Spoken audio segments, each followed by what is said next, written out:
Semua senang banget. Apa tuh? Oke, teman-teman semua senang banget nih akhirnya aku bisa ngikutin kegiatan webinar di malam hari ini untuk yang pertama kalinya menjadi moderator dalam acara kegiatan webinar online yang tentunya diselenggarakan oleh Yayasan Bakti Bangsa dan didukung oleh PT Global Cinema Media, Alinea Studio, Asosiasi Content Creator Indonesia, dan Asosiasi Entrepreneur Teknologi Digital Indonesia. Nah, boleh di-mute dulu ya teman-teman. Oke, kita lanjut.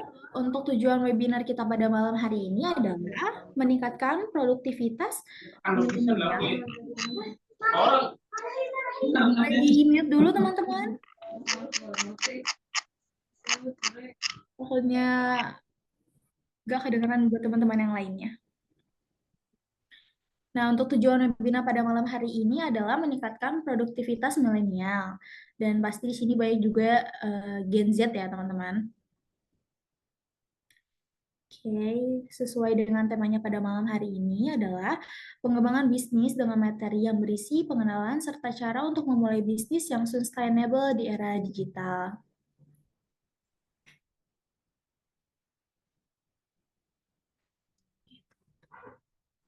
Gitu. Namun sebelumnya, Firly mohon izin untuk menyampaikan acara susunan di webinar pada malam hari ini. Jadi buat gambaran aja sama teman-teman buat ngikutin setiap rangkaian acaranya. Untuk yang pertama adalah pembuka, tadi sudah disampaikan oleh Firly. Kemudian nanti akan ada penyampaian materi, kemudian disusul sesi tanya jawab melalui room chat. Jadi setelah teman-teman ada pemaparan materi, teman-teman semuanya itu bisa kalau ada yang tidak paham, ada yang harus ditanyakan sesuai dengan tema kita pada malam hari ini gitu. Teman-teman bisa langsung menyampaikan langsung lewat room chat aja. Tuh. Terus kemudian nanti akan ada bincang mengenai pengembangan bisnis dengan materi yang berisi pengenalan serta cara untuk memulai bisnis yang sustainable di era digital.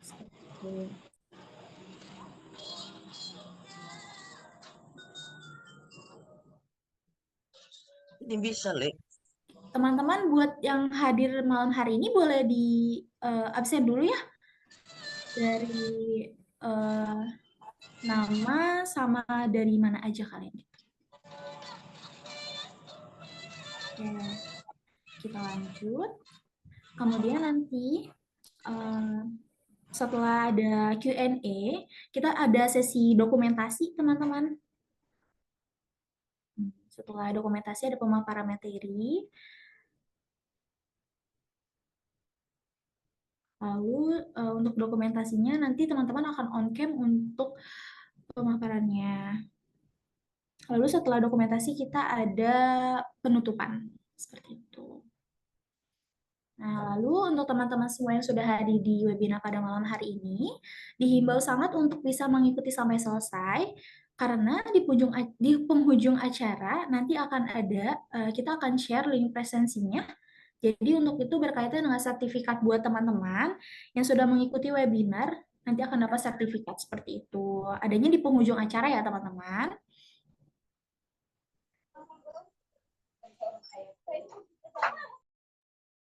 Baik, Kak. Nah, selanjutnya itu kita langsung ke narasumbernya aja kali ya. Nah, untuk materi webinar pada malam hari ini disampaikan oleh narasumber kita, yaitu Bapak Muhammad Gidri Abdul Razak, selaku dosen Jakarta Business School, dan juga ada banyak sekali segudang pengalaman dan juga pelajaran yang tentunya akan disampaikan oleh beliau.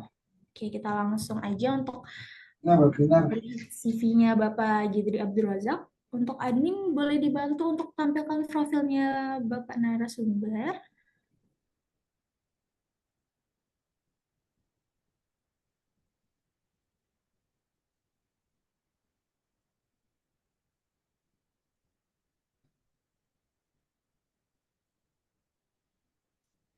Boleh dibantu oleh admin.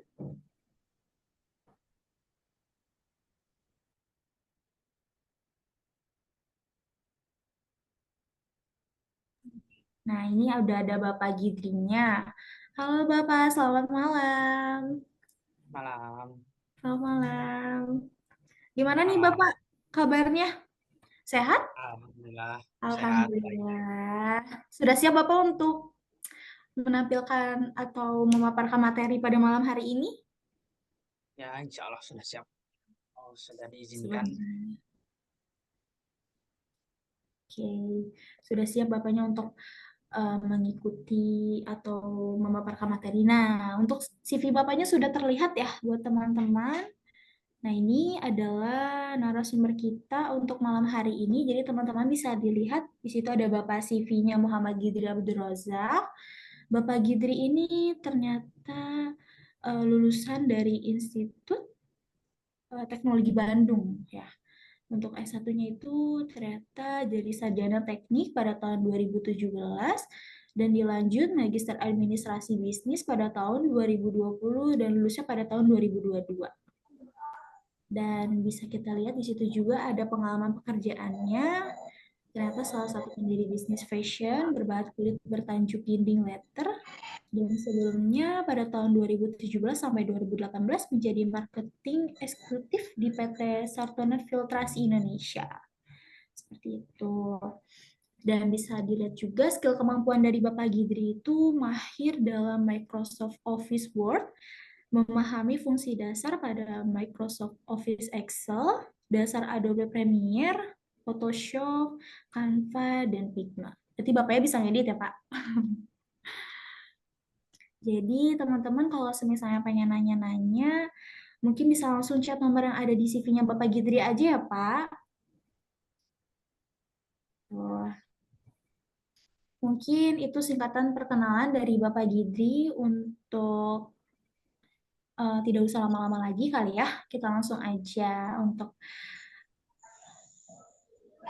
panggil untuk Bapak Gidrinya di sini. Yuk.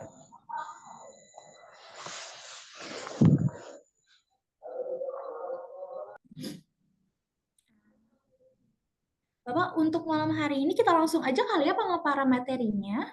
Oke, baik. Kalau Oke, begitu, kalau sudah, berarti ini sudah masuk sesi materi.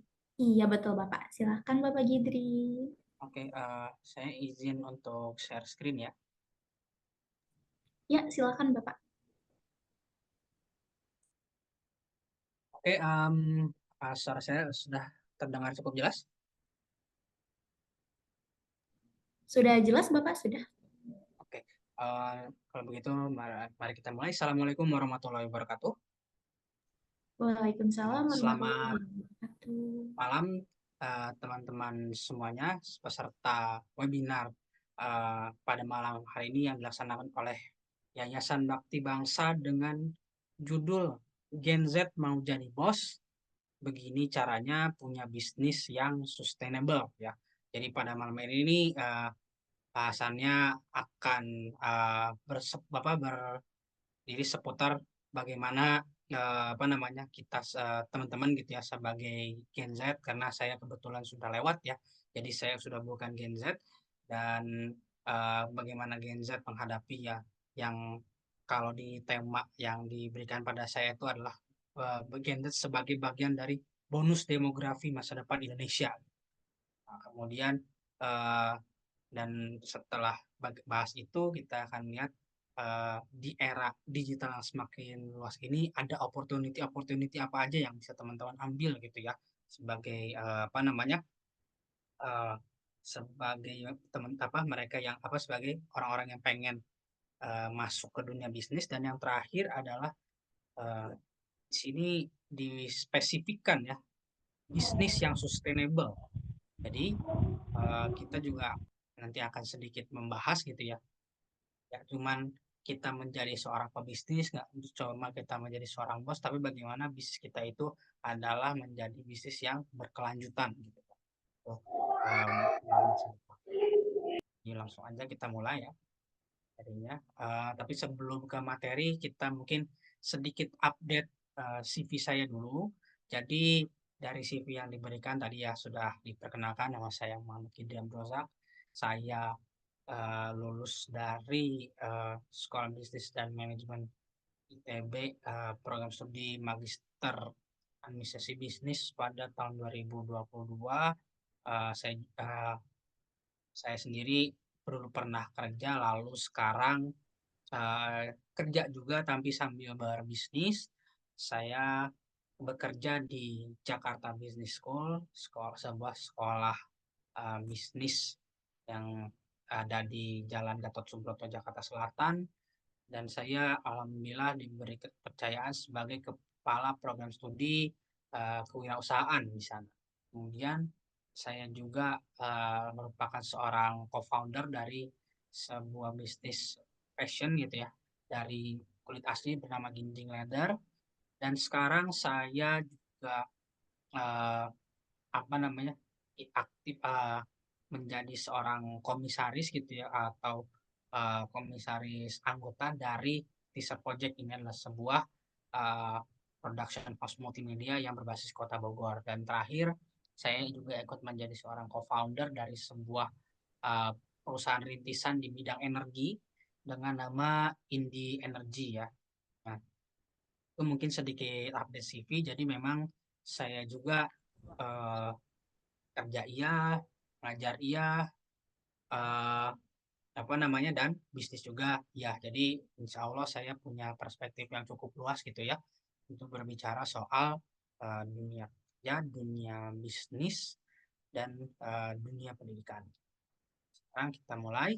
Jadi pertama-tama teman-teman, topik yang akan kita bahas malam ini kan, tadi teman-teman sebagai Gen Z ya, dan uh, latar belakang adanya event ini adalah kita berbicara soal bonus demografi. Jadi bonus demografi ini maksudnya apa sih? Nah, bonus demografi ini adalah ketika adanya pertumbuhan populasi manusia yang sangat cepat gitu ya, dan ditandai dengan piramida penduduk yang apa namanya, didominasi oleh generasi muda. Nah, kalau kita lihat gitu ya, di data yang saya dapatkan dari Badan Pusat Statistik, pada tahun 1971 atau kurang lebih tahun di mana orang tua kita ini lahir dan menjadi remaja gitu ya, beranjak dewasa, ada sekitar 119,2 juta manusia di Indonesia. Dan beranjak sekitar 50 tahun ke depan gitu ya, jumlahnya naik 2 kali lipat lebih. Tadinya 119 juta menjadi 275 juta manusia di Indonesia. Dan kita melihat piramida penduduk Indonesia yang menggambarkan gitu ya, dari 275 juta ini tuh ada berapa sih anak mudanya?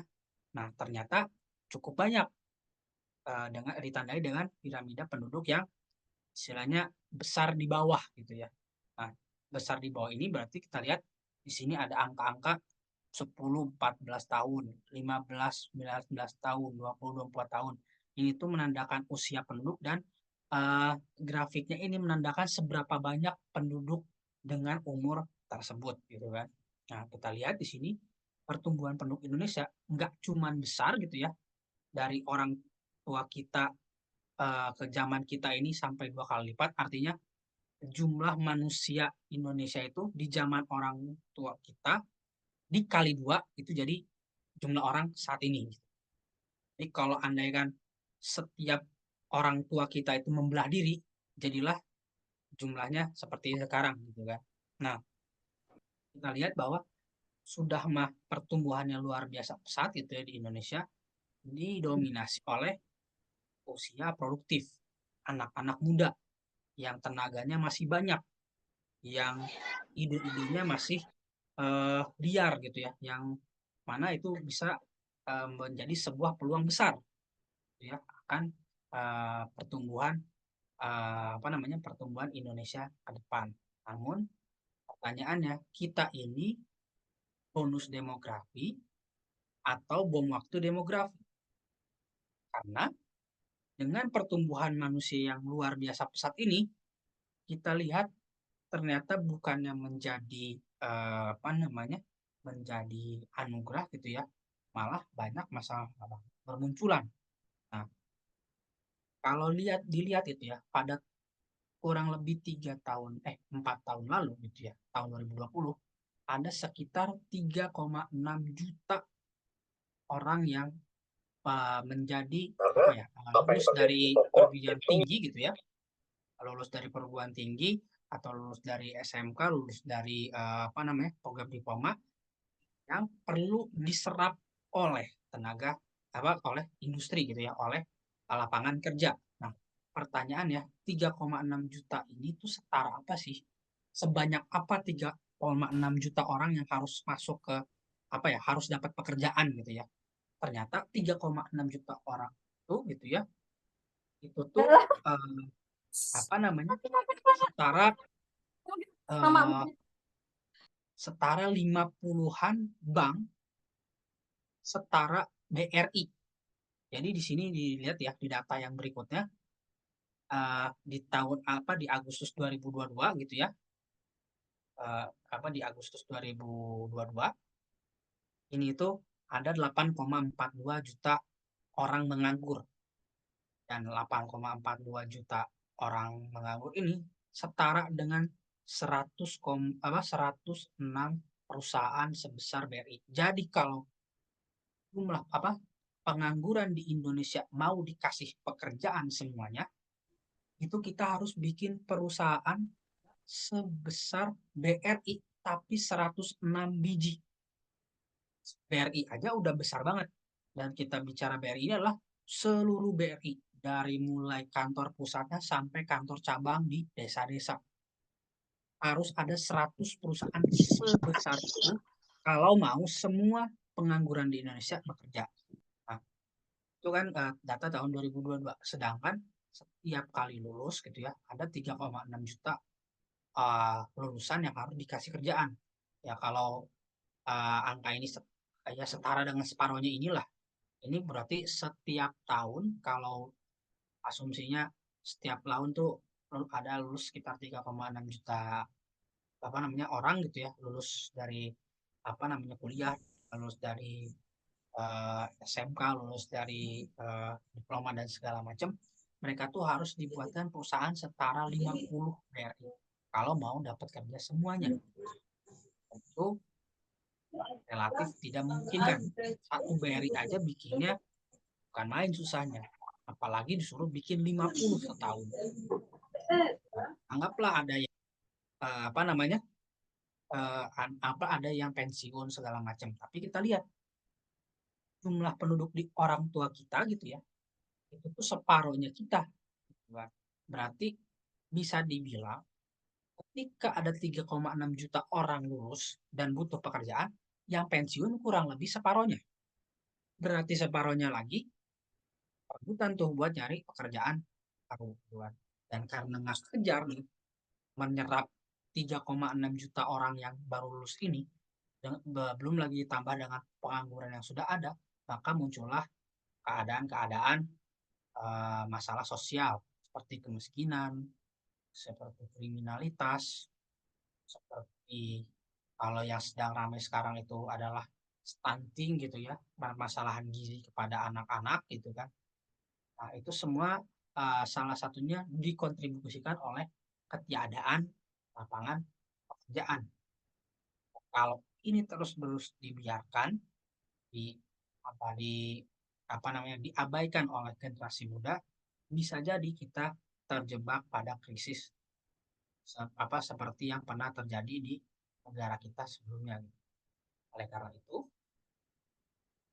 dunia wirausaha gitu ya, entrepreneurship atau kewirausahaan menjadi pebisnis gitu ya, itu sesuatu yang urgent karena sangat banyak orang yang butuh pekerjaan, sangat banyak orang yang harus istilahnya mendapat kerja untuk menghidupi keluarga, untuk mengembangkan diri sehingga mereka bisa bukan menjadi bom waktu demografi, tapi benar-benar menjadi bonus demografi.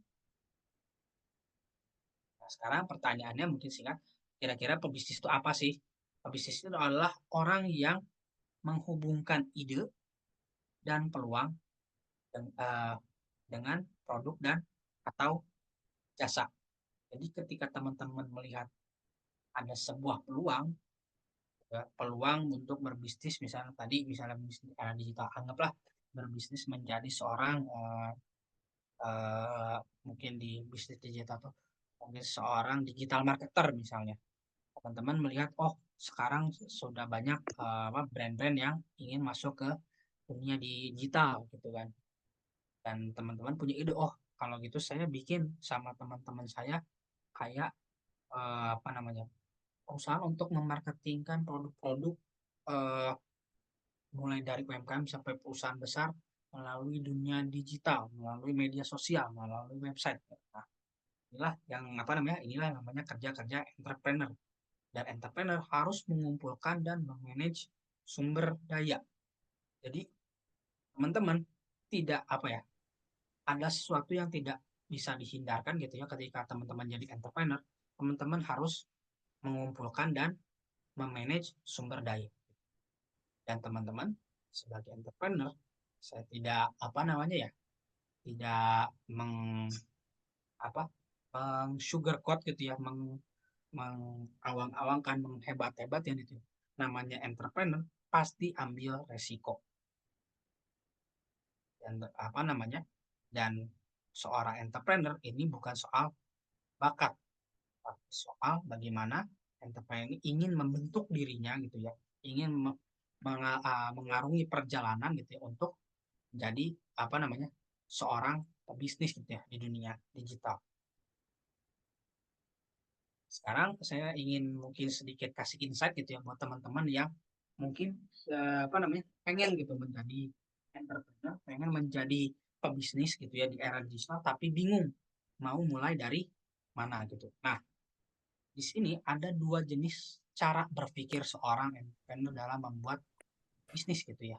Ada yang uh, stimulasi eksternal dan stimulasi internal. Nah, stimulasi eksternal ini seperti apa? Stimulasi eksternal ini adalah orang yang melihat dulu peluang yang ada, peluang yang ada, lalu dia pilih dengan peluang ini kira-kira bisnis apa yang cocok untuk peluang yang ada. Dia melihat dulu pasarnya, dia melihat dulu yang kira-kira laku itu produk apa, baru dia pikirkan kira apa namanya, nama produknya apa, rasanya bagaimana, misalnya kalau untuk makanan, terus logonya seperti apa. Nah, jadi dia orang-orang yang melihat yang laku apa dulu. Tadi misalnya contoh, oh ini lagi apa namanya, era digital ini lagi rame-ramenya orang menjadi konten kreator misalnya. Nah, kita, oh berarti kita melihat, oh ada opportunity sebagai seorang konten kreator. Nah, pertanyaannya kita mau jadi konten kreator apa? Konten kreator makanan, konten kreator traveling, konten kreator fashion. Nah, dari semua pilihan ini kita baru pilih. Itu orang yang berpikir secara eksternal.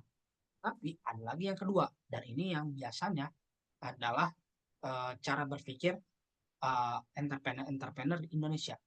Mereka adalah orang yang sudah dari awal pengen bisnis A. Oh, saya nih di rumah misalnya pinter bikin kue, atau saya ini pinter ngedit.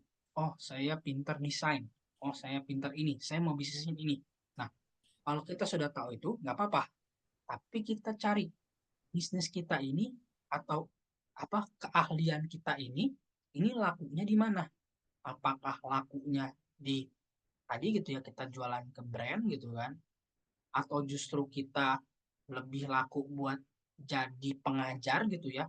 Kita misalnya tadi jago desain, ternyata apa peluangnya justru bukan kita ngedesainin punya apa namanya, punya apa namanya, teman-teman, kalau apa namanya, kita punya teman-teman UMKM gitu yang ngedesainin buat mereka, tapi justru kita menjadi pengajar desain gitu kan, dan segala macam. Nah, itu cara pikir yang kedua gitu ya. Jadi kalau buat teman-teman yang nggak punya produk, yang nggak punya ide apa dulu, apa mau bikin apa, lebih cocok yang ini. Karena dia cari dulu peluang yang cocok apa. Baru apa, ketika lihat peluang yang cocok, baru bikin gitu kan. Nah, kalau yang kedua ini biasanya kalau udah punya keahlian, sudah punya produk, dan mereka tinggal cari kira-kira jualnya kemana. Kalau bingung gitu ya, mungkin contoh dari perusahaan yang terstimulasi eksternal itu adalah seperti Gojek. Foundernya Gojek gitu ya, orang yang mendirikan Gojek adalah yang sekarang menjadi Menteri Pendidikan kita, itu dulunya bukan tukang ojek. Dia adalah seorang yang kerja di sebuah eh, konsultan manajemen kalau nggak salah. Nah, dia itu sering naik ojek, gitu kan. Dan dia lihat ojek ini sebenarnya punya peluang yang bagus, gitu kan. Ojek ini tuh ojek-ojek itu sebenarnya dari sisi orangnya tuh amanah, lalu mereka juga naik motor yang fleksibel, jadi nggak kena macet segala macam. Dia melihat banyak sekali peluang, opportunity ini peluang dari tukang ojek. Makanya kira-kira dibikin apa? Oh, dibikin apa namanya? Pakai sistemnya eh, apa namanya? Call center. Jadi orang nelpon gitu ya, pesan ojek baru ini. Terus gua misalnya pakai apa namanya? SMS. Oh, itu opsi dua. Oh, yang ketiga pakai aplikasi. Oh, ternyata aplikasi yang cocok ojek. Nah, kalau yang apa contoh gitu ya bisnis yang terstimulasi secara internal itu seperti contohnya eh, kalau teman-teman tahu toko online itu Amazon. Amazon itu gitu ya, sebelum Amazon itu kita bisa bilang Tokopedia atau Shopee-nya Amerika lah. Nah, orang yang bikin Amazon itu dulu dia hanya jual buku secara online. Dia bikin toko online buat jual buku. Dah, tapi dia lihat kalau mau jual buku doang, apa namanya, nanti bisnisnya bakal segitu-gitu aja. Kira-kira toko online itu bisa dipakai apa lagi selain buku? Oh, buat barang A. Oh, buat barang B. Nah, akhirnya dia kembangkan lah itu toko buku online-nya menjadi sebuah toko online besar yang menjadi toko online terbesar eh, pertama atau kedua di dunia gitu, bersaing dengan Alibaba dari Cina. Kemudian ada apa dampak-dampak positif kita menjadi seorang pebisnis gitu ya.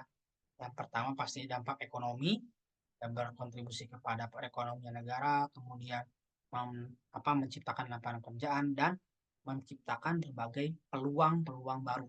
Tidak hanya pekerjaan tapi juga apa namanya peluang-peluang lain. Contoh yang mudahnya adalah Gojek. Gojek tidak hanya menghadirkan lapangan pekerjaan buat driver-drivernya, tapi juga UKM-UKM yang jualan makanan. Itu juga terbantu dengan adanya GoFood misalnya. Kita nggak mungkin nggak langsung ngasih kerjaan ke orang, tapi secara tidak langsung eh, orang tuh bisa apa namanya UMKM tuh bisa lebih tumbuh. Kemudian dengan kita banyak yang menjadi entrepreneur yang berhasil, kita ini dapat mengimprove standar kehidupan masyarakat. Kan? Dulu gitu ya, lagi-lagi contoh mudanya Gojek gitu kan. Dulu kalau kita mau mesen ojek gitu ya, saya nggak tahu nih, mungkin kalau Gen Z pernah ngerasain atau nggak, kita tuh harus datang ke pangkalan ojek, terus kita apa namanya bilang mau ke sini, ojeknya nembak harga seenaknya, berjalan gitu.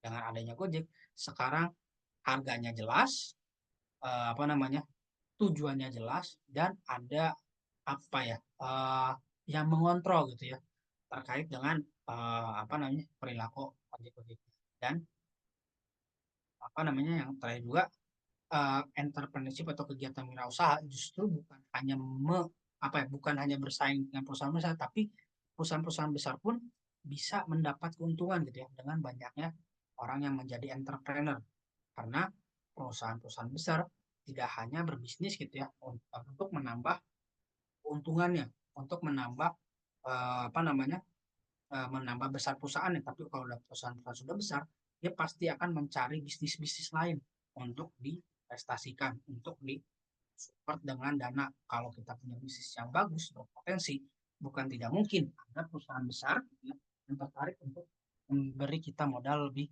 jauh gitu untuk memperbesar usaha dan ini ada beberapa opportunity ya di apa namanya bisnis dari era digital nih yang pertama yang mungkin apa namanya yang paling hits gitu ya sekarang adalah konten kreator gitu ya. Mereka adalah orang-orang yang membuat konten, mengelola konten, dan pada akhirnya dimonetisasi gitu ya. Entah itu lewat iklan, sponsor, atau jual merchandise gitu. Itu yang banyak sekarang gitu ya. Artis-artis yang dulu kita kita tahu artis itu di TV, sekarang kita lihat tahu artis itu adalah dari YouTube, gitu kan, dari Instagram, mana mereka menjadi terkenal bukan berdasarkan tampil di acara apa mereka, tapi konten apa yang mereka bikin di platform mereka gitu kan.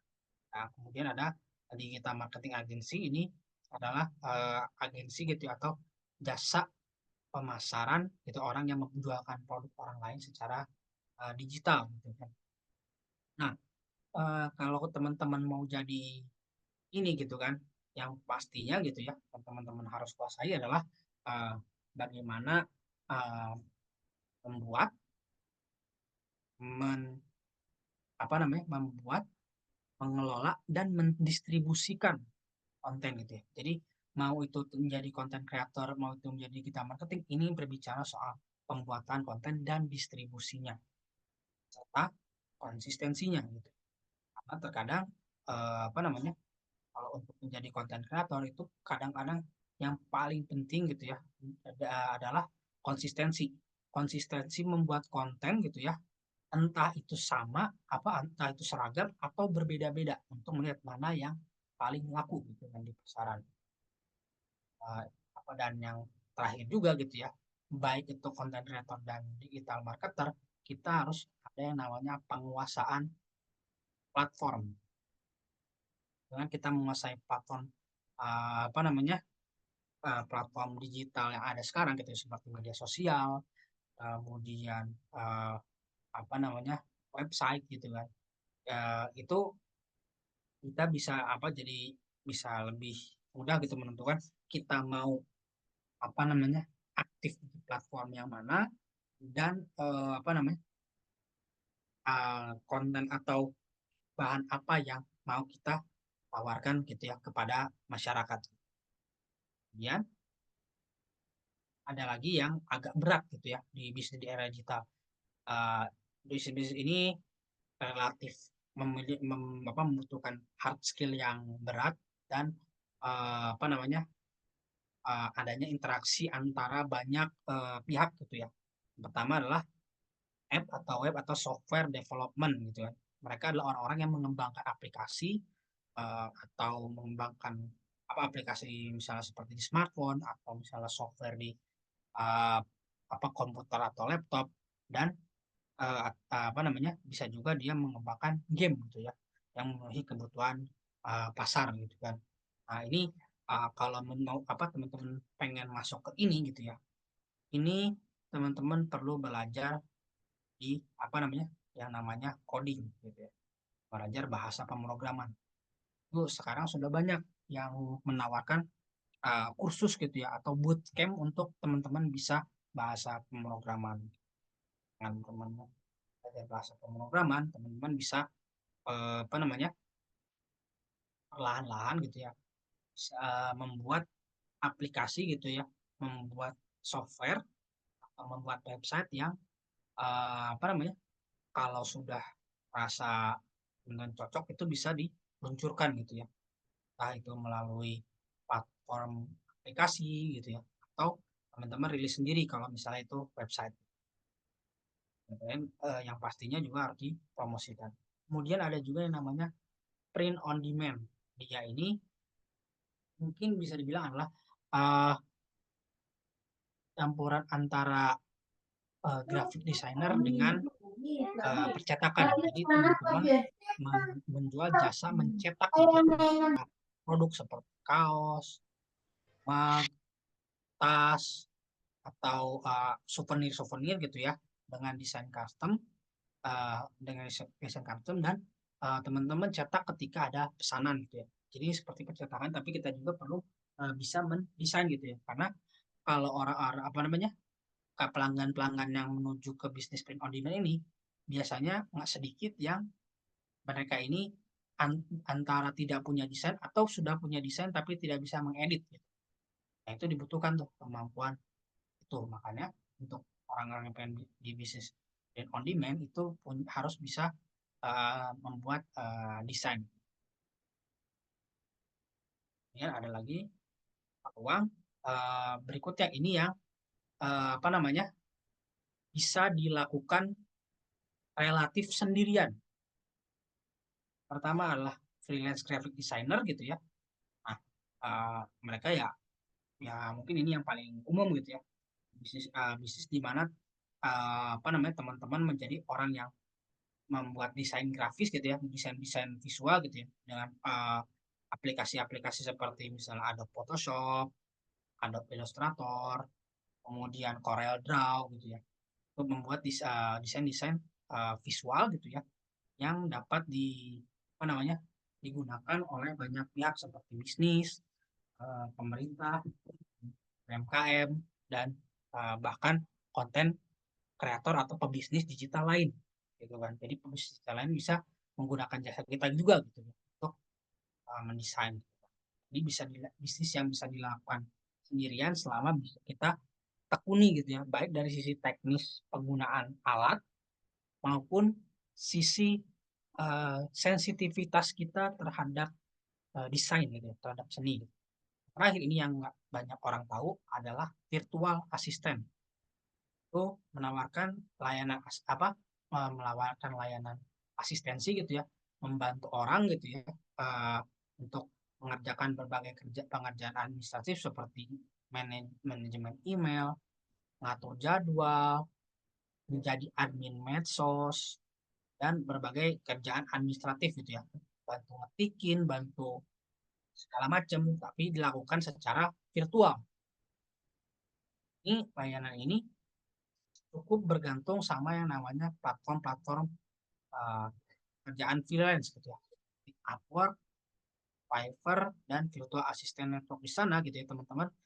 Lihat gitu ya, uh, itu adalah sebuah ya bisa dibilang marketplace lah, atau tempat di mana orang-orang yang butuh virtual assistant itu berkumpul gitu ya. Jadi teman-teman bisa masuk ke sana mendaftar jadi virtual assistant tertentu. Dah di sana bisa teman-teman dapatkan apa namanya pengen jadi apa namanya pengen misalnya teman-teman mau jadi uh, jasa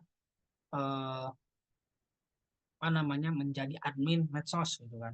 Jadi bisa cari saya punya medsos ini, bisa nggak teman-teman kalau ada yang mengirim pesan ke situ langsung fast respon balas gitu ya di bawah, misalnya di bawah 10 menit, oh bisa gitu. Nah, teman-teman jadilah virtual assistant untuk admin medsos. Itu beberapa bisnis-bisnis digital yang lagi rame yang bisa di teman-teman coba gitu ya, dan tentunya sangat banyak gitu ya pilihan uh, bisnis gitu di era digital. Pertanyaannya, pertanyaan terakhir gitu ya, sesuai dengan judul acara hari ini adalah gimana membuat bisnis yang sustainable atau berkelanjutan, atau bisnis yang tidak merusak lingkungan, tidak apa namanya, tidak merugikan orang yang kerja di dalamnya, dan juga namanya bisnis gitu ya, tetap bisa menghasilkan keuntungan. Nah, yang pertama adalah ini, product market fit. Banyak orang gitu ya yang memulai usaha tapi berpikir terlalu rumit. Bikin usaha tuh harus ada A, harus bikin B, harus merekrut C, dan segala macam. Padahal langkah pertama harus dilakukan oleh teman-teman dengan si bisnis apapun termasuk bisnis digital adalah product market fit. Product market fit apa? Product market fit adalah sebuah kondisi di mana produk atau jasa yang kita berikan ke pelanggan itu sudah disukai oleh pasar, sudah disukai oleh pelanggan kita.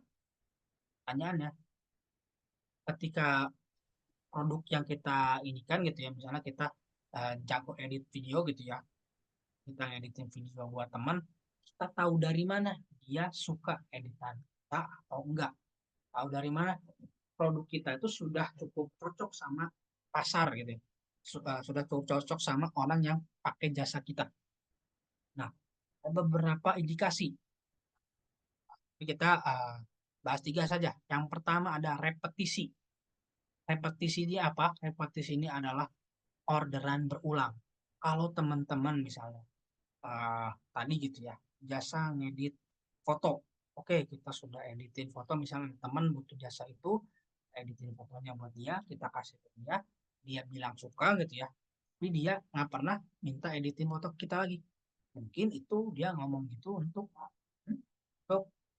apa namanya, eh, eh, untuk menyenangkan hati kita aja. Tapi kalau dia editin terus datang lagi, minta editin lagi dong gitu, kasih jasa gitu, itu berarti produk kita itu sudah disukai oleh pelanggan. Bahwa ada referral. Jadi nggak semua orderan itu gitu, nggak semua bisnis itu bisa dapat orderan yang cepat dalam waktu singkat gitu kan. Karena ada beberapa bisnis yang memang kita ngerjain sekali itu langsung besar, langsung mahal gitu ya harganya. Tapi tapi itu nggak selalu dilakukan setiap hari gitu ya. Contohnya kayak bikin apa namanya ya. Contohnya kalau di bisnis yang digital itu adalah misalnya bisnis tadi gitu ya, bisnis menjadi digital marketer gitu. Jadi teman-teman bikin gitu ya, agensi digital marketing gitu ya. Misalnya sudah dapat pelanggan gitu ya, yang kontraknya itu selama 3 bulan gitu ya. Nah, mungkin ketika teman-teman nyari brand lain, cari pelanggan lain itu mungkin nggak langsung dapat gitu ya. Dan orang yang kita layani selama 3 bulan itu belum tentu lanjut kita lagi. Cuman kalau dia menyarankan kita ke orang lain, ya itu bisa jadi, oh berarti sebenarnya produk kita ini cocok sama dia. Makanya dia mau rela gitu menyarankan brand kita, menyarankan jasa kita ke orang lain. Yang ketiga adalah testimoni gitu ya. Dan itu adalah uh, pendapat jujur gitu ya yang disampaikan oleh pelanggan ke orang lain tahu. Jika produk kita sudah dapat salah satu dari 3 ini gitu ya, terutama yang 2 di depan, kita bisa bilang nih bisnis ini bisa diperbesar. Kalau kita belum dapat yang 3 ini, kita perlu evaluasi ini bisnis kita mungkin kurang bagus dari sisi A, dari sisi B. Kita perbaiki terus sampai terjadinya product market fit ketika uh, orang yang sudah jadi pelanggan kita datang lagi. Orang yang sudah jadi pelanggan kita mau menyarankan bisnis kita ke orang lain. Nah, ini ada 5 tangga bisnis gitu ya. Nah, lagi-lagi saya ingin menyampaikan gitu ya, agar teman-teman gak melihat bisnis itu sebagai sebuah hal yang rumit gitu. Karena ini ada 5 tangga bisnis ya, menurut J.S. Setiabudi. Dia adalah seorang trainer dari banyak entrepreneur di Indonesia. Dalam 5 tangga bisnis itu, 2 langkah pertama adalah starting dan profiting, alias mulai dan memaksimalkan keuntungan semaksimal mungkin. Jadi nggak usah terlalu ribet bikin sistem, nggak usah terlalu ribet bikin konsep, yang penting profit dulu. Ketika teman-teman bisnisnya sudah menghasilkan untung gitu ya, dan keuntungannya sudah sustain, baru teman-teman bikin misalnya cabang, kemudian merekrut lebih banyak orang gitu kan, dan segala macam yang lebih rumit gitu. Nah, tapi sebelum itu pastikan bisnis teman-teman itu membawa keuntungan. Pastikan teman-teman ketika misalnya tadi bikin jasa desain grafis gitu ya, itu duitnya sudah cukup besar gitu ya untuk misalnya bayar orang lain gitu ya buat ikut desain. Jadi kalau ada orderan lebih banyak, kita bisa lempar ke orang lain itu. Yang terakhir, kalau kita bicara bisnis yang sustainable gitu ya, bisnis yang tidak merusak dan justru bisa berpositif di masa depan, ingat 3P: people, planet, profit. Yang pertama gitu ya, people, bagaimana bisnis kita ini dapat menumbuhkan lingkungan yang sehat gitu ya, lingkungan yang yang dimana orang-orang yang kerja di kita ini merasa nyaman gitu ya, tidak dieksploitasi, tidak didiskriminasi, dan kemudian bagaimana dia sedikit banyaknya bisa memberikan sosial impact atau dampak sosial. Dan harapannya gitu ya, bisnis kita ini bisa menggembangkan orang yang ada di dalamnya. Dan tadinya nggak bisa A jadi bisa A, yang nggak tadinya nggak ngerti B jadi ngerti B, dan sebagainya. Kemudian ada soal planet, ini yang paling sering digaungkan gitu ya, bagaimana agar bisnisnya ramah lingkungan, tidak banyak sampah, dan apa namanya, dan bagaimana bisnis ini tuh mengurangi polusi dan sebagainya. Dan yang terakhir, yang namanya kita bikin bisnis harus profit. Apapun langkah yang dilakukan di sini, gitu kan, pastikan dia bisa tetap menghasilkan keuntungan. Bukan agar kita cepat kaya, bukan agar kita apa namanya, uh, pengen jadi buru-buru jadi pengusaha kaya gitu ya, kayak apa namanya Elon Musk atau kayak apa namanya Sandiaga Uno misalnya. Tapi yang penting agar bisnisnya terus berjalan gitu ya, terus bisa memberikan manfaat, karena dengan keuntungan itulah bisnis bisa hidup. Akhir gitu ya, meskipun apa namanya materi pada malam ini adalah tentang bisnis gitu ya, menjadi entrepreneur gitu ya, menjadi usaha di era digital gitu ya. Apa namanya? Saya sebagai seorang akademisi ya harus jujur. Namanya menjadi entrepreneur itu adalah jalan yang berat gitu kan.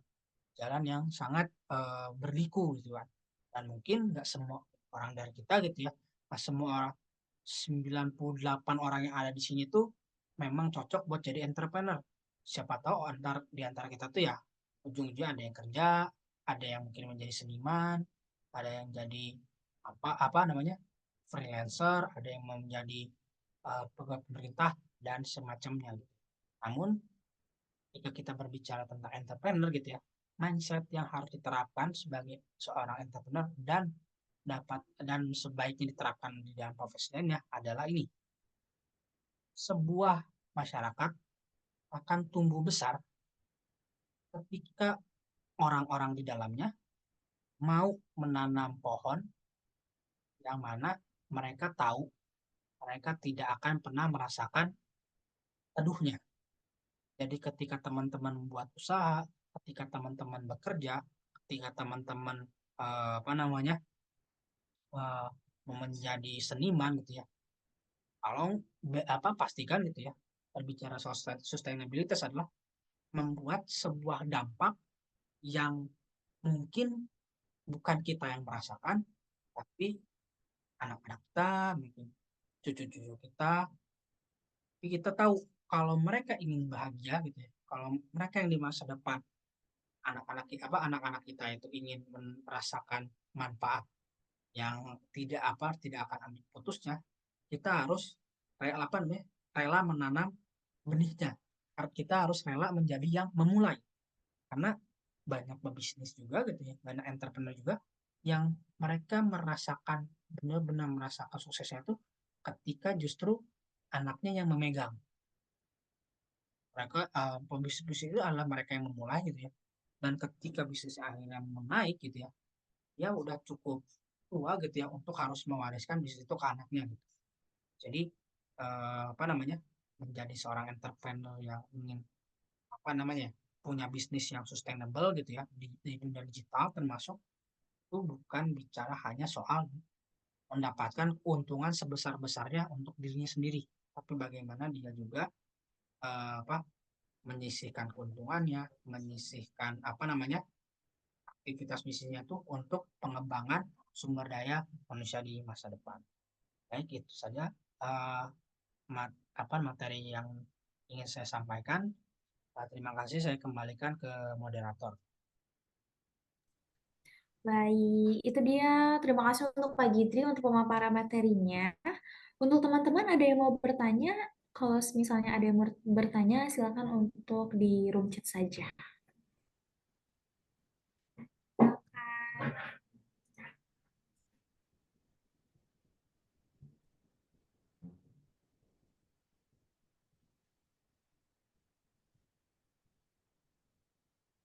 Silakan teman-teman ada yang mau bertanya?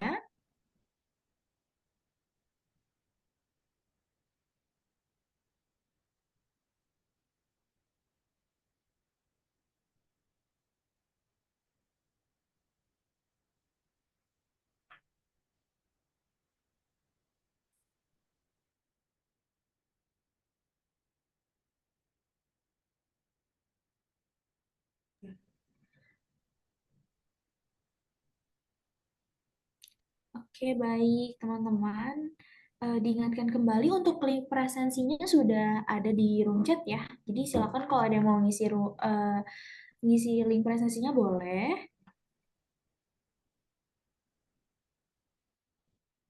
Oke, ini ada yang mau bertanya nih.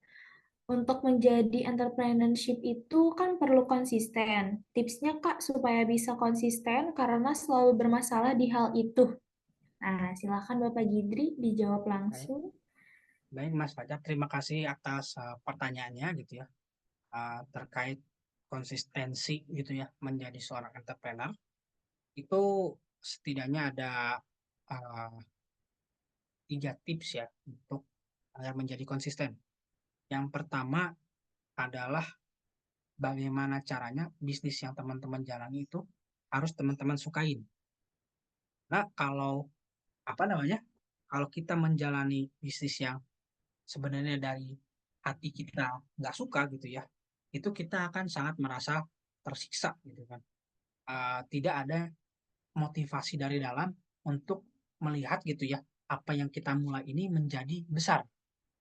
Itu satu gitu ya. Kedua, apa namanya? Bisnis itu tidak harus mati tapi bisa tidur. Nah, bisnis yang tidur itu seperti apa? Jadi bisnis yang tidur itu adalah bisnis yang ketika misalnya uh, apa namanya? uh, bisnisnya apa pelanggannya lagi kurang, modalnya mulai kurang cukup dan segala macam, kita bisa apa ya menidurkan bisnis itu dulu, kita bisa cari modal dari tempat lain dulu gitu ya, kita bisa bekerja segala macam dan begitu kita punya modal lebih, kita mulai lagi, kita coba lagi. Jadi bisnis itu apa ya yang uh, selama ini banyak orang jadi salah kaprah gitu ya, adalah ketika kita menjadi seorang entrepreneur ya, jadi kita harus apa namanya tinggalkanlah apa namanya eh, tinggalkanlah dunia kantor gitu ya. Jangan mau menjadi budak orang lain gitu kan. Jangan apa namanya jangan kalian apa namanya mendingan menjadi apa namanya menjadi bos di usaha yang kecil daripada kerja di apa namanya kerja di tempat yang besar tapi jadi pesuruh gitu ya. Nggak usah terlalu termakan mindset seperti itu. Namanya mencari modal, mencari uang itu bisa dari mana aja. Tapi kalau kita suka dengan bisnis kita gitu ya, ketika kita sudah bekerja dapat duit lagi, bisnis yang tadinya misalnya kita mulai goyang gitu ya, dan kita tinggalkan, itu kita bisa balik lagi untuk dimulai lagi, untuk mencoba lebih bagus lagi. Gitu kan. Yang pertama tadi udah suka gitu ya. Yang kedua adalah jangan terpaku kalau bisnis itu harus selalu kayak berputar gitu ya. Nah, yang ketiga adalah eh, fokus pada produk market fit yang tadi. Pastikan bisnis kita apapun itu udah fit gitu ya, produk yang kita tawarkan gitu ya, apapun jenis produknya, mau itu produk digital, produk fisik, gitu. Itu pastikan ketemu apa ya, ketemu pembeli yang cocok. Jangan sampai kita menjadi apa ya penjual yang apa namanya apa ya pemohon-mohon gitu ya, misalnya untuk orang beli kita gitu ya, tapi jangan sampai juga kita jadi penjual yang sombong, laku nggak laku ya terserah, yang penting gue suka bikin. Kita tetap harus menyesuaikan pelanggan kita, tapi jangan sampai kita tuh kalau untuk dibeli orang tuh harus memohon-mohon. Harus kita kan namanya saling membutuhkan antara kita sebagai pengusaha yang menawarkan barang dengan pelanggan kita yang memang membutuhkan barang. Mudah-mudahan menjawab ya, Mas Fajar. Baik, sudah terjawabkan ya untuk Kak Fajar. Untuk selanjutnya nih, ada yang bertanya lagi. Bagaimana mengembangkan usaha kita yang di situ-situ saja agar lebih ke next level? Saya usaha di bidang reseller part otomotif. Nah, silakan Oke. Bapak. Apa namanya? Mungkin untuk terima kasih Mas Faiz lagi pertanyaannya. Nah, yang apa namanya? Mungkin pertanyaan yang perlu di apa ya dijawab sendiri oleh Mas Faiz dulu adalah pertama, kira-kira profit atau keuntungan yang apa namanya ya uh, Mas Faiz dapat dari bisnis yang sekarang itu sudah maksimal atau belum? ketika kita bicara keuntungan, bukan omsetnya besar, bukan pelanggannya bisa sebanyak-banyak mungkin. Itu juga gitu, itu jadi problem. Cuman apakah dari setiap part otomotif yang Mas Faiz jual itu selisihnya udah nggak bisa lebih turun lagi gitu kan. Siapa tahu kalau Mas Faiz nyari supplier yang lebih ini bisa dapat margin yang lebih besar. Keuntungan lebih besar. Siapa tahu atau misalnya dibikin apa namanya Mas Faiz mencari part otomotif dengan kualitas yang tinggi gitu ya. Jadi bisa jual lebih mahal. Pastikan istilahnya bisnisnya itu sudah cukup profit dan kalau sudah cukup Mas Faiz merasa ini sudah maksimal, coba bikin sistem, coba bikin apa namanya, saya nggak tahu ya, mungkin Mas Faiz ini di bisnisnya ini eh, keterlibatannya seperti apa, apakah Mas Faiz tuh sudah turun langsung gitu ya, turun langsung ngerjain di apa, atau benar-benar sudah sampai ke apa ya, Mas Faiz itu udah punya karyawan banyak tinggal suruh ngejalanin aja gitu ya. Kalau memang sudah kayak gitu ya, coba dibikin sistem yang lebih rapi gitu, rapikan bisnisnya gitu ya, rapikan keuangannya, rapikan soal karyawannya gitu kan ya, dan segala macam. Dan kalau merasa sudah rapi dan keuntungan sudah maksimal, mungkin saatnya gitu ya Mas Faiz membuka cabang baru. Atau kalau misalnya nggak buka cabang baru, coba investasikan gitu ya. Kan tadi ketika Mas Faiz bilang ini keuntungan sudah maksimal, coba keuntungan itu diinvestasikan ke bisnis yang lain. Nah, mungkin gitu ya, ketika kita sudah bikin sistem, kita sudah kembangkan bisnis kita segala macam, ada titik gitu ya di mana memang bisnis kita tuh ya berkembangnya sampai situ doang batasnya. Mungkin kita harus investasikan ke arah yang lain. Dan ya mungkin tadi gitu ketika Mas Faiz sudah membuat sistemnya, mungkin bisa dicoba. Kira-kira kalau tadinya bukan di sini, buka di tempat lain, bagus juga nggak? Kalau bagus, oh, berarti buka lagi. Kalau enggak ya, mungkin sistem kita kurang maksimal. Terus ya mungkin itu ya buat Mas Faiz ya. Baik, untuk Kak Faiz sudah terjawabkan ya. Untuk Kak Widari, kalau on mic aja bertanya boleh nggak? Boleh Kakak, silakan kalau mau bertanya. Boleh on mic kok. Halo Kak Widari, mau bertanya? Boleh on mic kok Kakak. Halo, apakah suaranya sudah terdengar dengan jelas, Kak? Ya, sudah Halo? terjelas. Silakan. Oh iya, baik. Terima kasih sebelumnya dan terima kasih kepada pemateri. Sebelumnya, sebelum saya bertanya, sedikit bercerita, itu kan saya ini belum punya usaha, tapi sudah ada keinginan untuk membuat usaha gitu, Kak. Nah, jadi usahanya ini adalah em, karena di daerah saya itu di Solo Selatan, Sumatera Barat, itu komoditinya adalah tanaman kopi. Jadi saya tuh punya keinginan untuk membuat usaha di bidang kopi gitu, Kak. Nah, pertanyaannya, langkah awalnya itu seperti apa yang harus dilakukan untuk eh, membuat suatu usaha yang melibatkan masyarakat gitu.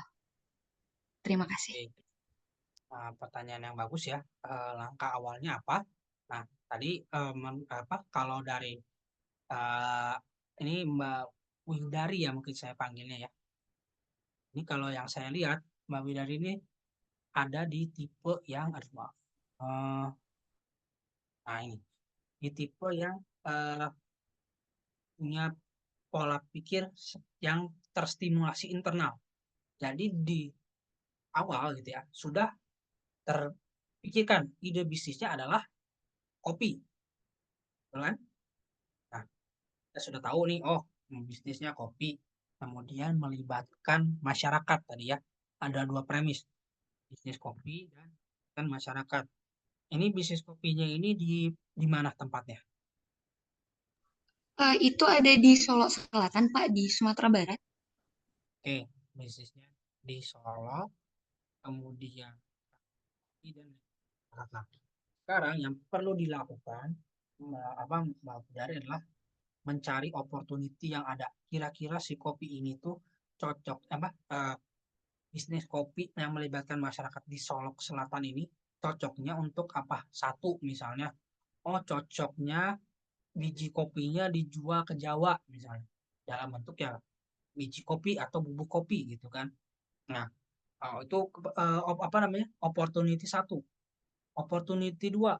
Oh, kita bikin kafe aja di misalnya di wilayah situ gitu ya dan menjadikan si kafenya ini eh, menjual kopi yang misalnya spesial khas sana gitu kan, khas daerah Solok tadi gitu ya, dengan karakteristik tertentu dibikin brandingnya semenarik mungkin dan melibatkan masyarakat di sana gitu sebagai usaha sosial gitu kan.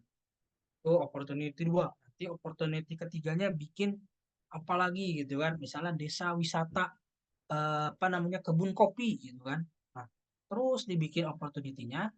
Nah, kita lihat dari semua opportunity itu mana yang paling memungkinkan dari satu misalnya dari sisi modal misalnya dari sisi apa namanya eh, dari sisi teman-teman misalnya keahliannya apa misalnya misalnya Mbak Widari ini adalah orang yang di kopinya tuh lebih ke ahli dalam misalnya eh, grading kopi, mencari kualitas kopi yang bagus, membuat kopinya, oh berarti kayaknya cocoknya bikin kafe, oh berarti cocoknya bikin kopi yang bubuk atau misalnya Mbak Bidari ini orangnya justru ahli networking, jadi banyak apa network supply di mana-mana. Oh berarti saya supply kopinya aja. Gitu.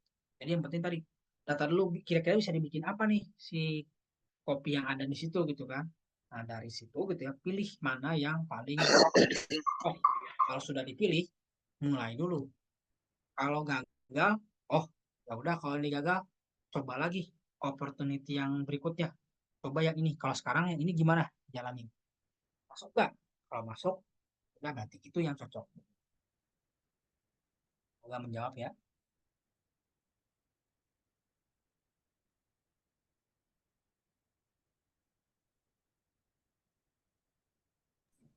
Sudah terjawabkan untuk Kakak Widari? Kalau baik, terima kasih Pak. Kalau untuk yang dengan ininya Pak, yang dengan masyarakatnya gitu, karena kan 60% masyarakatnya itu kan petani. Nah, cara untuk membawa masyarakat biar eh, membuka peluang usaha, terus memiliki kesadaran gitu kalau kekayaan alam atau tanaman yang ada di daerah kita nih bisa loh buat dijadiin usaha itu gimana ya Pak? Terima kasih. Cara tercepat, kalau kita mau bicara cara tercepat ya, adalah dengan memberi contoh. Jadi kita yang ngasih contoh. Kita yang misalnya anggaplah kita yang beli kopinya dari petani itu, kita yang olah, kita yang kelola, kita yang bikin produknya itu punya nilai tambah tinggi, kita jual, kita buktikan gitu pada masyarakat sana, nih, kalau saya akan jalanin jadi loh. Itu dengan sendirinya masyarakat perlahan-lahan akan berduyun-duyun mengikuti kita. Dan ya apa namanya banyak case dari yang pebisnis agrikultur di kopi itu rata-rata gitu mereka yang apa namanya invest dulu untuk alat, invest dulu untuk segala macam gitu ya, kemudian atau misalnya invest untuk menjualkan. Nah, kalau kita sudah bisa memberi contoh pada masyarakat perlahan-lahan akan mengikuti gitu ya, karena masyarakat kita ini orangnya result oriented atau melihat hasil dulu. Kalau memang mau mengapa namanya mengumpulkan masyarakat buat mengikuti kita gitu kan. Nah, apa namanya? Karena menggerakkan masyarakat itu nggak mudah. Ketika kita ingin menggerakkan masyarakat, kita harus menjadi pemimpin. Bahkan kalaupun kita pengen orang-orang di masyarakat itu ada yang menjadi pemimpin, kita yang harus ajarkan dia menjadi pemimpin. Dan cara terbaik menjadi pemimpin adalah dengan memberi contoh. Kalau kita nggak ngasih contoh ke mereka, mereka nggak akan mau ngikut. Gitu ya. Langkah pertama yang kita lakukan tadi, kita lihat opportunity kopi ini jadi apa, kita yang coba, apa namanya, kita yang olah gitu ya. Dan ketika hasilnya bagus gitu ya, uh, masyarakat pasti akan berduyun-duyun mengikuti gitu ya. Walaupun ya kita bisa gitu di awal ajak dulu siapa masyarakat yang tertarik kalau kita bikin ini. Kita ada dulu. Kita mulai dari yang mau dulu. Mulai dari yang mau kita mulai bareng, dan ketika itu sukses, lama-lama masyarakat secara luas akan berduyun-duyun pelan-pelan mengikuti.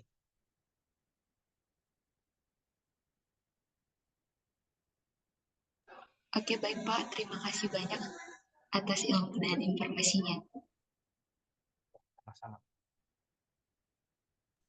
Baik, kita langsung ke pertanyaan selanjutnya. Ini menjadi entrepreneur kan harus berani ambil resiko. Jadi apa sih yang harus kita lakukan sebelum menghadap resiko-resiko yang baik maupun yang buruk sekalipun? Gitu Bapak. Silahkan. Nah, ini sekarang begini. Ini tadi nama Mbak moderator saya Mbak Firly ya? Iya, betul Bapak. Mbak Firly pernah lihat orang terjun payung? Terjun payung pernah?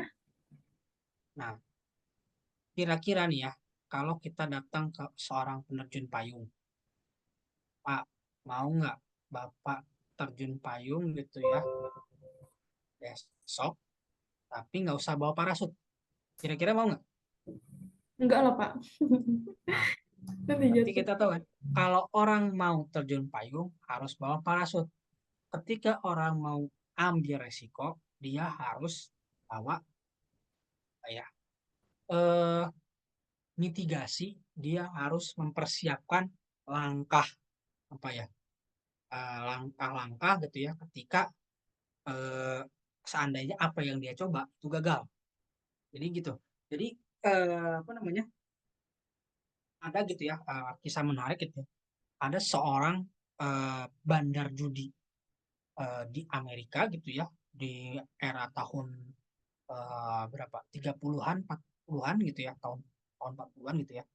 Dia ini terkenal sangat jago judi gitu ya. Dan uh, dia ini sampai dikenal luas gitu ya di publik Amerika ketika dia uh, menang taruhan gitu ya dari sebuah pertandingan. Kalau di Amerika itu ada olahraga namanya baseball gitu ya, bola kasti mungkin di kita. Nah, jadi ada sebuah pertandingan, eh, sebuah pertandingan antara sebuah tim hebat gitu ya, tim istilahnya tim baseball yang sangat terkenal gitu ya. Ya mungkin kalau di sepak bola kita mungkin timnya tuh misalnya tim-tim besar kayak Persija atau Persib gitu ya, melawan tim yang lebih lemah gitu ya, tim yang nggak terkenal gitu ya, tim yang biasa aja gitu. Dia bertaruh kepada tim yang biasa aja itu karena semua orang bertaruh sama tim yang lebih jago. Dan ternyata tim yang lama ini di luar ekspektasi semua orang itu menang. Nah, orang-orang pun bertanya gitu ya, kenapa si bandar judi ini bisa menang? Gitu kan. Jawabannya adalah ternyata sebelum pertandingan dimulai, si bandar judi ini menyogok pemain pemain-pemain dari tim yang jago ini gitu kan. Ketika disogok mereka bisa main jelek dan akhirnya tim yang harusnya biasa aja ini, tim yang harusnya tidak diunggulkan ini jadi menang. Jadi ketika teman-teman tahu ada sebuah kegiatan penuh risiko, hal pertama yang harus disiapkan adalah bagaimana kalau hal terburuk terjadi. Misal, menjadi entrepreneur resikonya apa? Bangkrut misalnya.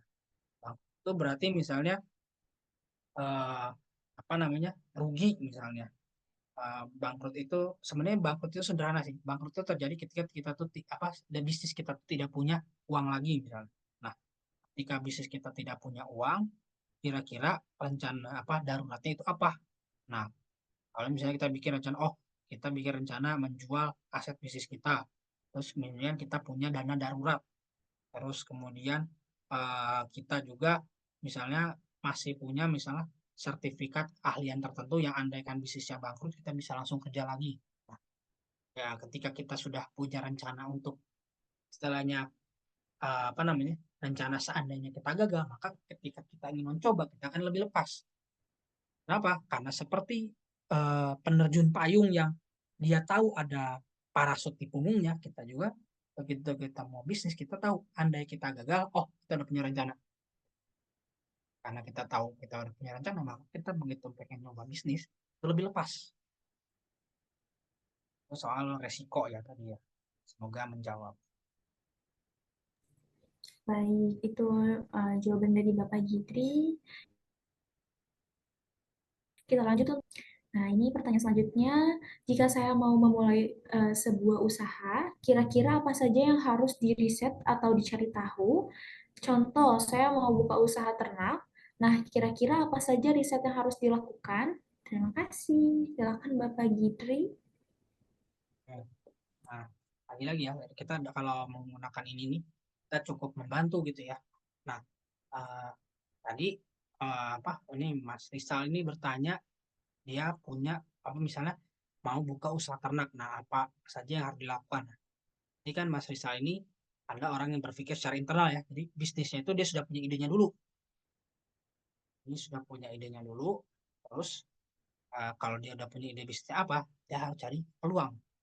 Ini yang pertama harus dilakukan gitu ya oleh Mas Rizal gitu ya, yang apa namanya pengen memulai usaha ternak dulu gitu ya. Riset yang pertama harus dilakukan adalah peluang si bisnis ternak ini kemana aja. Misalnya ternak apa nih? Anggap yang paling mudah gitu ya, ternak apa? Misalnya ternak misalnya ternak apa? Ternak lele lah yang paling ini. Peluang lele itu ke apa? Satu misalnya menyuplai ke warung makan pecel lele misalnya, atau misalnya ke warung-warung makan, itu satu. Kedua, jual langsung ke warga. Tiga, jual langsung ke tukang sayur. Terus aja di apa namanya diperbanyak gitu kan, perbanyak perbanyak perbanyak. Nah, ketika kita sudah tahu banyak peluang itu, mulailah dicoba satu yang paling cocok sama kita. Karena gini, eh, riset dalam bisnis itu, kalau bisnisnya nggak terlalu besar, nggak usah terlalu dalam.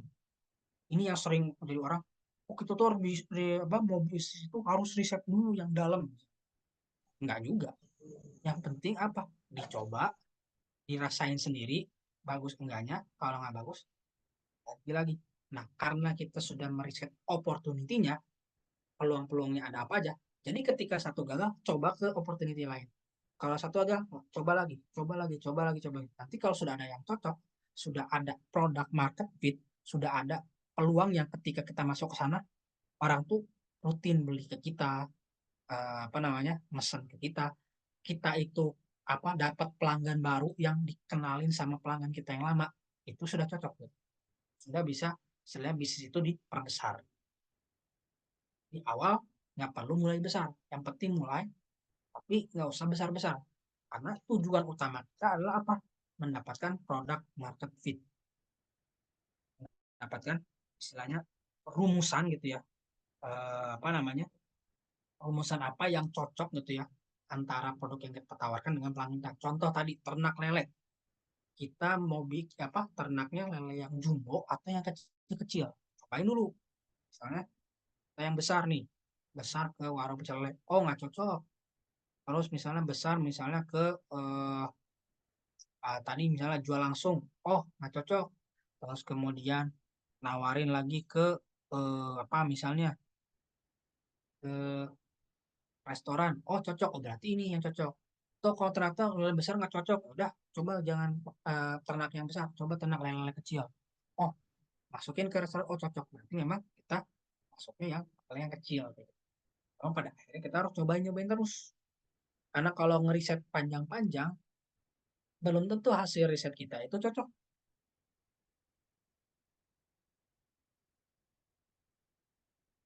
Karena bisnis itu ada seni apa ya, ada seni berpikir dan seni melakukan, itu tuh harus seimbang. Jangan terlalu apa ya, jangan terlalu nggak mikir juga, tapi jangan terlalu kebanyakan mikir.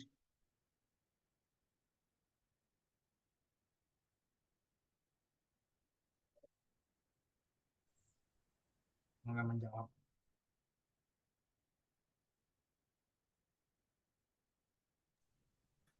Baik, sudah terjawabkan ya buat Karisal. Baik, untuk pertanyaan selanjutnya, kalau untuk mahasiswa sebaiknya untuk memulai bisnis di bidang apa? Di mana mahasiswa belum mempunyai banyak modal.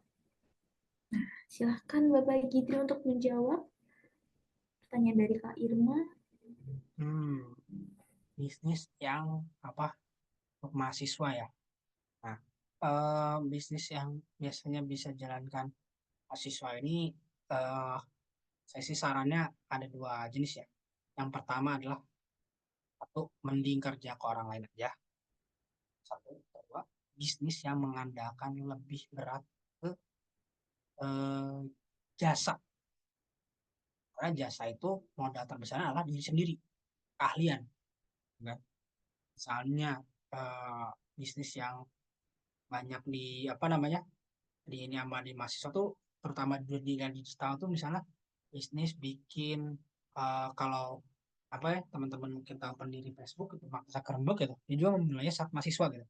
Bisnis yang apa ya istilahnya, labor eh, intensif, bisnis yang lebih banyak apa ya, konsentrasi terhadap kerja kitanya dibanding dengan eh, barang yang dibeli. Nah, kalau kita bicara barang-barang yang dibeli itu cukup berat gitu ya. Atau kalaupun mau jualan produk gitu ya, pastikan si produk itu tuh kita olah dengan secara yang apa namanya, cara yang bagaimana ininya gitu ya, bagaimana pengolahannya sehingga rasanya, antara rasanya enak atau eh, apa ya, produknya beda dengan yang lain gitu. Jadi nggak usah terlalu banyak modalnya, tapi yang penting adalah tadi adanya produk market fit gitu ya. Mau itu apa namanya, berat di jasa gitu ya. Contohnya jasa misalnya jasa yang biasa di apa namanya, bisnis-bisnis yang di mahasiswa tuh, misalnya jasa eh sesederhana jasa kayak yang membantu mahasiswa lain tuh, kayak misalnya jasa cuci sepatu. Itu kan kita nggak banyak modal tapi lebih banyak tenaga yang kita pakai gitu. Kan dengan itu kan modalnya karena rendah gitu ya. Jadi kita bisa dengan ini memulai, dan itu opportunity yang besar karena orang kan pasti males gitu ya kalau mau melakukan itu gitu kan. Tadi peluang-peluang bisnis yang lebih banyak mengandalkan kerja kita dibandingkan dengan uang yang kita keluarkan untuk membeli modal gitu. Jadi banyakin modalnya itu adalah hal yang kita lakukan, bukan hal yang kita beli. Contoh misalnya kalau mau jualannya produk misalnya. Hmm, contohnya apa ya? Kalau yang misalnya produk, misalnya contohnya kayak misalnya mau bikin nasi bungkus misalnya. Atau kita kalau yang bicara soal digital gitu ya, kita bisa bicara jasa apa namanya? Bicara produk-produk digital aja. Misalnya kita jasa desain apa namanya? Desain grafis gitu ya. Itu kan nggak banyak modal tuh. Kita lebih banyak mengandalkan kemampuan desain kita gitu ya untuk melayani kebutuhan orang lain. Nah, kita lihat kalau kita mau jadi desain grafis gitu kan, eh, apa namanya, kira-kira teman-teman kita butuh desainnya buat apa? Misalnya buat keperluan acara misalnya, buat atau misalnya buat tugas kuliah. Nah, itu kita bisa. Atau misalnya kita nggak memulai dari mau apa, produknya apa atau jasanya apa. Kita bisa melihat dari peluang gitu kan. Kita melihat misalnya mahasiswa itu sekarang misalnya contohnya mahasiswa zaman sekarang ini apa namanya, terlalu sibuk misalnya ber, apa namanya, berkuliah gitu ya, atau misalnya berorganisasi, sehingga mereka ini kurang waktu untuk misalnya apa namanya, untuk, atau misalnya gini, misalnya kita lihat sekarang mahasiswa zaman sekarang ini hobi banget sama yang namanya healing, sama yang namanya liburan. kita bisa bikin misalnya jasa foto-foto waktu kita liburan. Jadi orang yang liburan itu bisa fokus liburan, fokus jalan-jalan, tapi fotonya kita yang ngambil. Itu kan sederhana tuh, tapi itu labor base. Nah, kita tuh lebih banyak yang apa ya, yang kita yang ngerjain gitu ya, lebih banyak tenaga kita yang dipakai dibandingkan uang kita. Nah, itu bisa menjawab. Baik, mungkin itu jawaban dari Bapak Gitri. Nah, untuk pertanyaan selanjutnya nih, saya ingin bertanya, maaf nih, ada seorang entrepreneur yang sudah sukses menurutnya, kalau kamu belum pernah bekerja di orang lain atau perusahaan orang, maka kamu belum bisa menjadi seorang entrepreneur. Pertanyaannya, apa hubungan dari pengalaman kerja itu sehingga kita bisa jadi seorang entrepreneur? Silakan Bapak Gitri untuk dijawab.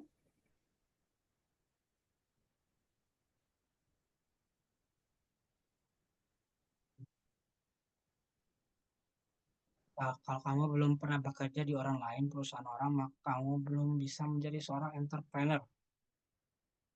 Hmm, ini sebenarnya hmm, tergantung ya, karena eh, sejujurnya gitu ya, pengalaman menjadi seorang entrepreneur itu setiap orang berbeda-beda.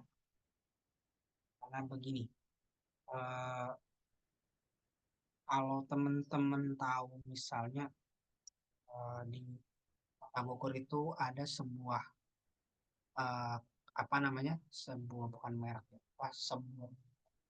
eh, sebuah orang penjual ketoprak gitu ya, ketoprak namanya Mang Jafar gitu ya, yaitu apa namanya, memulai gitu ya usaha ketoprak ini jadi dari berjualan keliling gitu ya, pakai gerobak segala macam gitu kan. Mungkin itu bisa dihitung kerja sama orang gitu ya, karena nggak tahu ya, itu dia entah itu dia dulu kerja sama orang atau sistemnya bagi hasil, tapi dia itu ya sukses nggak kerja kantoran dulu, nggak kerja sama yang istilahnya nggak benar-benar jadi anak buah, tapi dia bisa sukses gitu kan dengan konsistensinya gitu kan. Jadi apa, bukan rumus baku ketika kita harus kerja sama orang dulu sebelum jadi entrepreneur. Ada yang sukses dengan kerja sama orang dulu, ada yang sukses gitu ya yang menjadi entrepreneur gitu kan. Ini semua berbicara soal apa namanya, soal bagaimana entrepreneur itu memanfaatkan opportunity. Cuman kalau yang namanya kerja itu hmm, lebih ke apa namanya, eh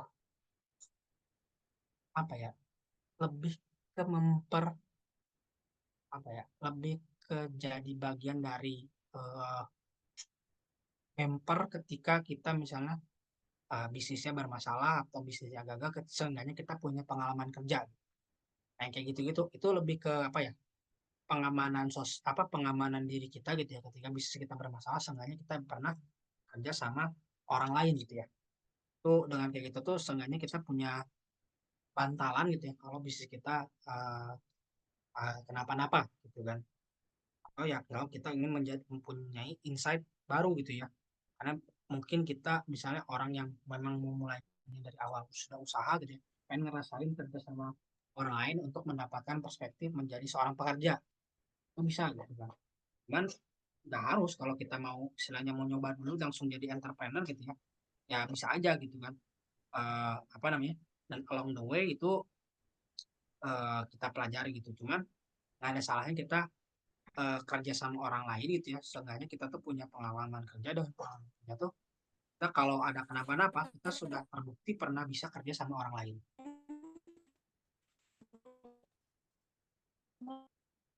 Gitu ya.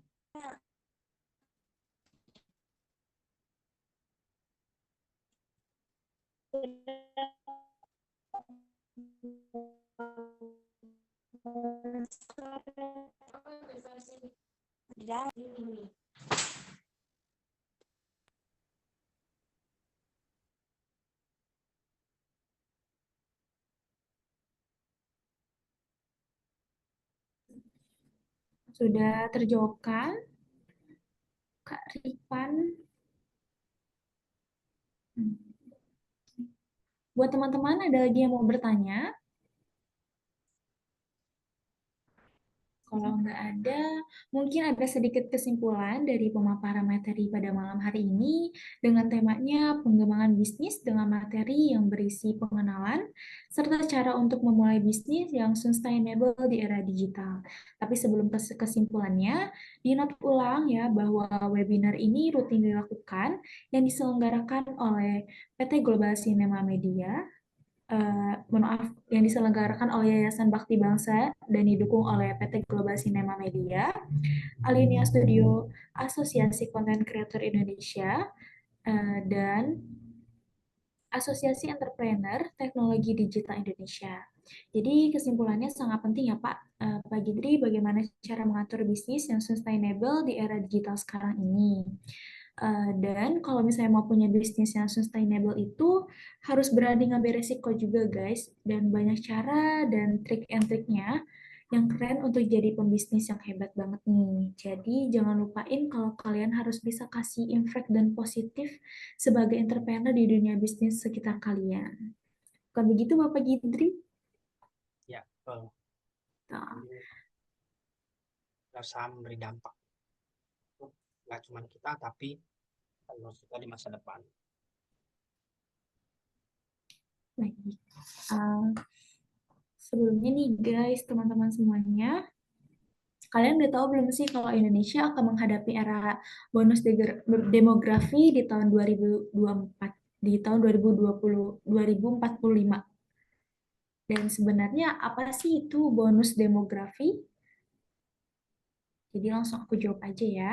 Jadi bonus demografi itu kondisi di mana suatu negara memiliki populasi usia produktif lebih tinggi dibandingkan usia nggak produktif. Seperti itu. Kalau menurut Bapak Gidri, apa sih yang harus dilakukan Gen Z untuk menghadapi era bonus demografi, Pak? Ya, terkait dengan tadi ya bonus demografi gitu ya, seperti yang tadi saya ceritakan di awal gitu ya.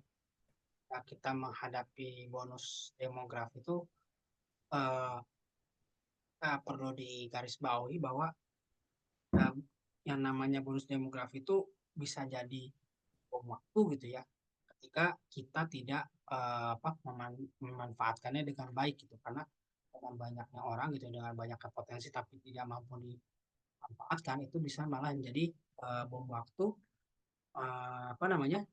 yang justru malah memberi dampak negatif gitu ya. Sehingga yang perlu kita lakukan gitu ya di era yang di era bonus demografi adalah berkarya berdampak mungkin gitu ya, sehingga karya yang kita hasilkan tidak hanya bermanfaat buat diri kita tapi buat orang lain juga gitu ya, termasuk seperti misalnya jadi wirausaha di di dunia digital gitu kan, jadi konten kreator, atau bahkan lebih dari itu gitu ya, menjadi seorang wirausaha sosial, atau bahkan misalnya bekerja tapi kita juga aktif dalam kegiatan-kegiatan sosial, atau kita menjadi donatur tetap di suatu lembaga lembaga sosial.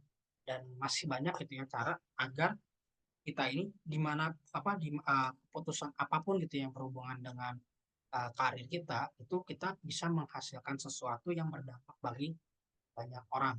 Karena ketika kita berbicara bonus demografi akan ada banyak orang yang harus eh, terberdayakan gitu. Dan kalau kita menunggu orang lain untuk memulai, maka eh, jangan-jangan eh, takdir itu menunjuk kita sebenarnya untuk memulai. Baik, terima kasih Bapak Gidri untuk jawabannya. Dan diingatkan kembali untuk teman-teman, untuk link referensinya sudah ada di room chat. Jadi untuk teman-teman bisa buka chat, nanti di situ ada linknya, tinggal diklik aja. Jangan lupa diisi ya teman-teman. Oke, sebelum kita penutupan, boleh kita dokumentasi dulu ya? Boleh ya Bapak Gidri, mohon izin. Baik, teman-teman semuanya yang ikutan webinar boleh open cam dulu. Kita mau foto bareng nih, sambil dipantau oleh admin ya. Sudah open cam semua, mungkin nanti bisa kasih aba-aba ke Firly. Sudah open cam semua atau belum? Nanti aba-abanya dari Firly. Oke.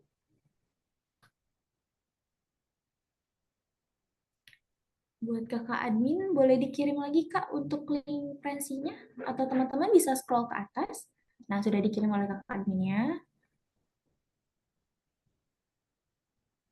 Oke. Ini teman-temannya udah pada on cam semua ya kak? Oke. Nanti berikan ekspresi terbaik kalian. Oke, Firly hitung mundur ya. Mulai dari sekarang, 3, 2, 1. Ya. Untuk kakak adminnya, sudah atau perlu diulang nih? Oke. Kita ulang lagi satu kali lagi ya. Gaya bebas boleh teman-teman. 3, 2, 1. Oke, sudah cukup kakak admin? Sudah oke. Oke, untuk teman-teman, mungkin demikian untuk webinar kali ini. Temanya yang tadi adalah pengembangan bisnis dengan materi yang berisi pengenalan, serta cara untuk memulai bisnis yang sustainable di era digital. Dan diingatkan ya, sudah pada mengisi link referensinya kan? Oke, mungkin terima kasih kepada narasumber kita, yaitu Bapak Gidri Abdul Rozak, yang ya, terima kasih sekali Bapak atas pemaparan materi pada malam hari ini, dan semoga yang sudah disampaikan itu tentunya akan berguna dan bermanfaat untuk kita semuanya. Amin. Baik, terima kasih Bapak Gidri. Sampai jumpa di lain waktu. Terima kasih Bapak. Ya, sama-sama. Oke, salam kenal Bapak. Dan juga saya Firly Terima Anjani. kasih, Pak. Iya, sama-sama. Dan juga saya Firly Anjani Kurniawan selaku moderator di acara webinar malam hari ini. Mohon izin untuk pamit ya, teman-teman. Mohon maaf bila ada salah kata yang disengaja ataupun yang tidak disengaja.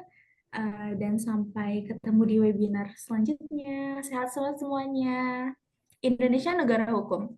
Assalamualaikum teman-teman. Warahmatullahi wabarakatuh.